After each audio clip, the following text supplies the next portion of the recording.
I'm having the best weekend ever. And I had the best weekend before I even got here by thinking about the best weekend I was ever going to have. And that defies everything we just said.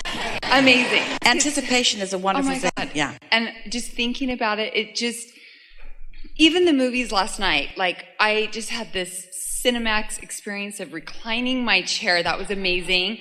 Ordering popcorn with chocolate on it. That was not good enough, so we poured the junior mints on top, and that was even better. And then the movie was amazing, and then watching the people pass out and snoring next to us was even more amazing. Like, it was just so fun. It just got better. And now this is... And I am coming from a step 5 moment. I have the most amazing people who surround me. Everyone. My mother is the most incredible woman. She is source energy, and I watch her. I come to her with such intention and love and focus. And over the past 2 years, she's had physical manifestations of illness that has showed up. And I know that there's not a lot of quantum leaps, but through this illness, I have really been able to see her and view her and focus and serve and have intention and have love and have so much power. And I remember one surgery, she woke up and she said, "Paisley, I'm a better person." And I said, "Mom, we've gone deep." And she was still coming to, she's like, "I've gone so deep. I've gone so deep." So I heard in one of your talks this co-creating with Jerry, and how when Jerry's doctor said, "I've always known this, but now I'm going to use it in my practice," it made me clarify, because usually illness is seen as this negative manifestation, but yet I'm seeing my mom every day reach for higher thoughts, shed, allow. I mean, it's been, to me, the closest to a quantum leap of love I've ever seen through illness. And I cannot choose to see her as negative manifestation that's happened to her. This journey has been this path of opening, love. I can now, I don't want her to, but I can now let her transition. She will know my love. We are one. We are one. I have served her. I have loved her. I have absorbed her every day. I have brought my attention to her. And now there's no question between us. 5 years ago, I could have felt guilt if she died. But now we are just this one source. And I cannot see these illnesses as negative. They're beautiful. We are appreciating really the intensity of this contrasting experience and the value that it has helped you to focus upon and find. And it is our desire that you could all let all contrast serve you in such a potent way. But you don't, because if it isn't something that is gut-wrenching, usually, you don't give it too much attention. So we want to come back and talk to you specifically about the things that you offer to us. But first, with everyone having just experienced it and some having had their own experiences that are similar, we want to say to you that contrast, no matter how great or how small it is always a beneficial thing, because it always has the potential of doing for you what you have just described that it is doing for you. And with all of that, there is some compensating for things that you are expressing, and some wanting to make something that you really would prefer not to happen a better thing that it really feels like it is. There's some of that going on there too. But the story that you're really telling that is so important is that contrast does promote focus, and focus is a good thing. So the primary thing that we want to say to all of you is that you don't have to look for these kinds of experiences to feel the way she's feeling about it. In other words, this powerful now, what this has done for you and your mother has caused both of you to focus more frequently and, as you said, to go deeper into the connection of who you are. But you really do not need to experience something that is so big or so heart-wrenching or so big on your scale of things that are important in order to have this kind of clarity come from you. Contrast just serves you. And what causes this intensity is not the subject of life and death. It's not the subject of physical and non-physical. It's not the intensity of the deep love that the two of you have for each other. What this conversation is about is much simpler than all of that. This is the subject of focus. Therefore, this is the subject of momentum.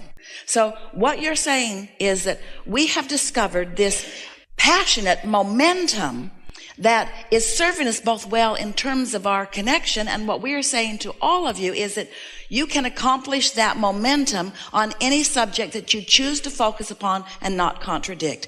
And the reason that you choose to focus upon it, and we know that you are appreciating it for this reason, if not this reason alone, is because you don't have any other choice. We've been saying to you for a while, we really like it when something happens that your choices are alignment or alignment.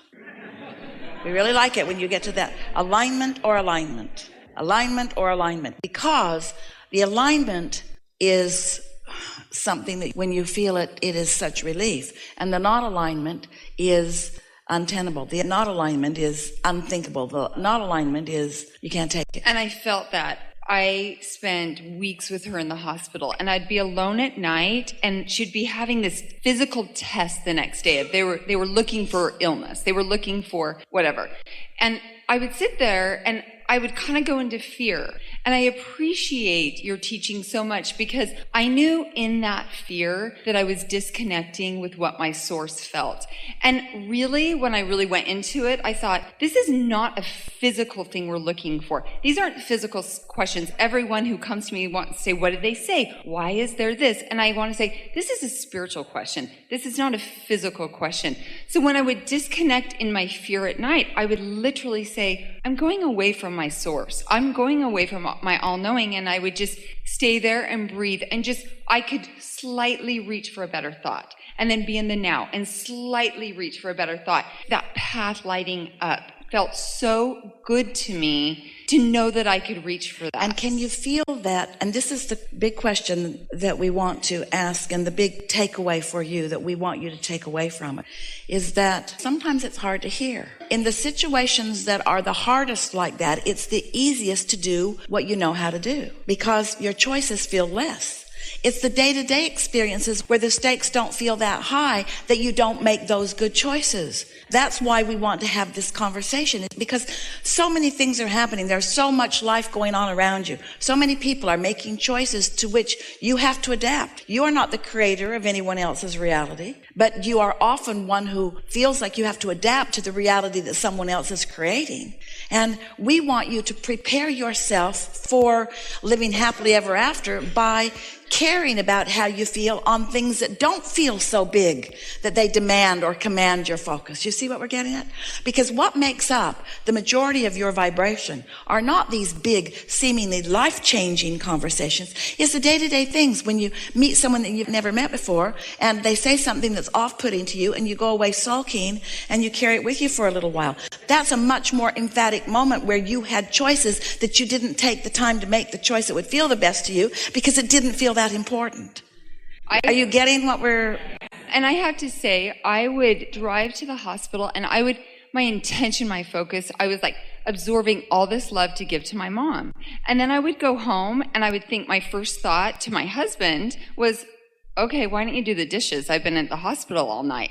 And my greatest takeaway from that was, I'm intentionally gathering for my mom and we're this, and I need to intentionally go home. And why wouldn't I make that choice coming to my husband? Because he's not sick, and that was a great lesson. Because the stakes don't feel that high, and Totally. Therefore I will be sloppy in my thinking or sloppy in my alignment. So if I was going to ask you a direct question, I just feel like every time we think of disease, we feel like, oh, they have negative thoughts, so they have disease. Is there a path of least resistance, of shedding, of becoming who we want to? Like my mom is a beautiful... Yes, Okay, yes. Thank you. But now this is why this conversation is so emphatically important.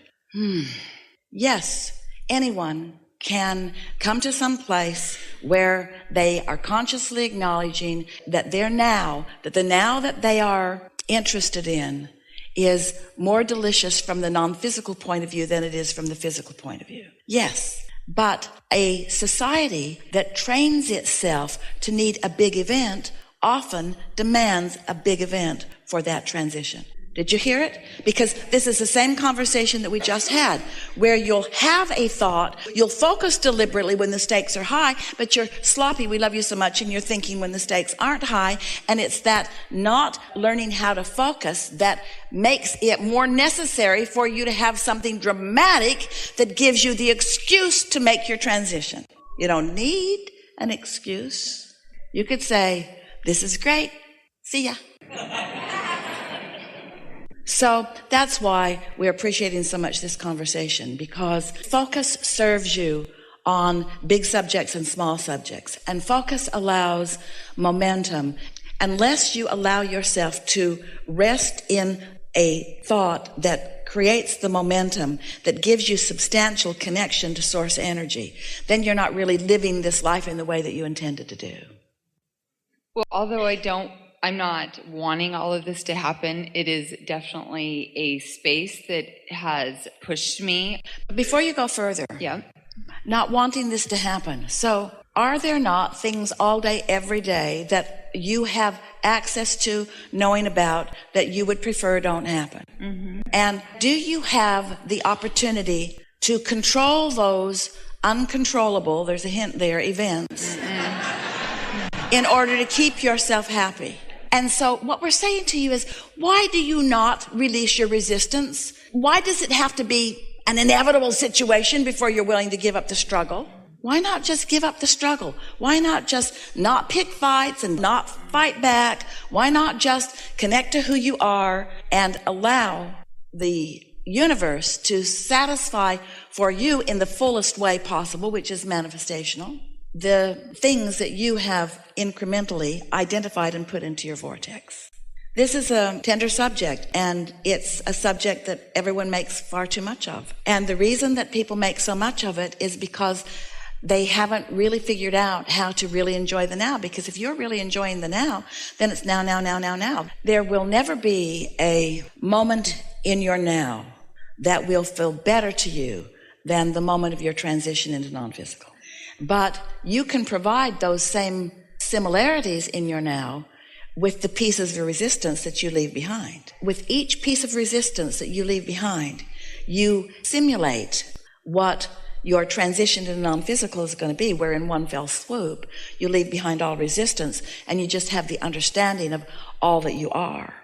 So often, as you watch someone make a transition, your dread about them making their transition ceases because they're ceased.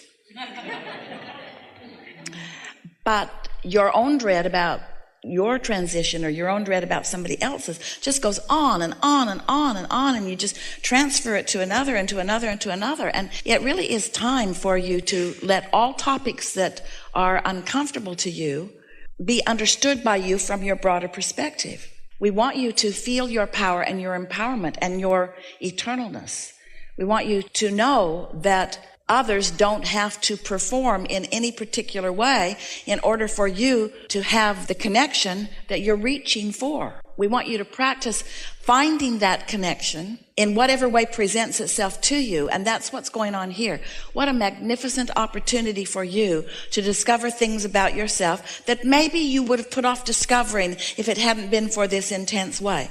But then your conversation and our conversation about it opens up awareness for you more deeply, for Esther more deeply, for all of you more deeply, to just take it easy, to just reach for the thoughts that feel better. Because what are your choices, really? Can you control what's going on in everybody else's life? Can you control the political spectrum? They can't. Can you control what's going on in other countries? Can you control the momentum that individual thoughts have created in your environment?